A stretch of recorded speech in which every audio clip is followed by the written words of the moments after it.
Kados makaten lampahing upacara pengetan 17 kalih taun dinten kamardikan Nagari Republik Indonesia ingkang dipungelar dening warga Padukuhan Banyu Urip, Desa Margo Agung, Kecamatan Seyegan, Sleman.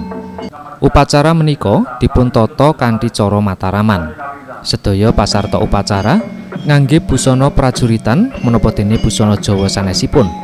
Dene lampahing upacara ugi ngginakaken basa Jawa wiwit saking obo-obo, pangandikan saking inspektur upacara menapa dene donga.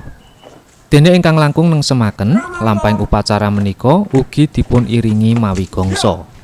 Kejawi menika ugi dipun cawisaken 17 tumpeng, 8 ingkung ayam lan 12 gangsal sekul golong lambang tanggal, wulan lan taun kamardikan Republik Indonesia.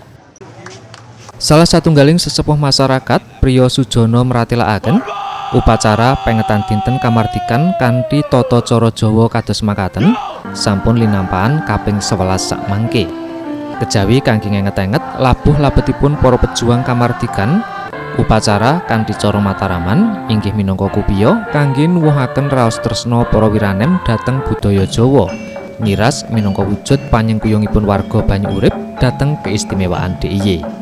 Kagem memperkenalkan utawi ngenalaken dumateng lari-lari enem lan mbok bilih kagem budaya Jawi menika lari-lari enem menika mbok bilih sampun ragi kirang pangertosanipun. Kagem nuansa Jawi khususipun bergodo menika kagem melestarikan budaya lan ugi pasukan utawi bergodo-bergodo saking Keraton Ngayogyakarta Hadiningrat.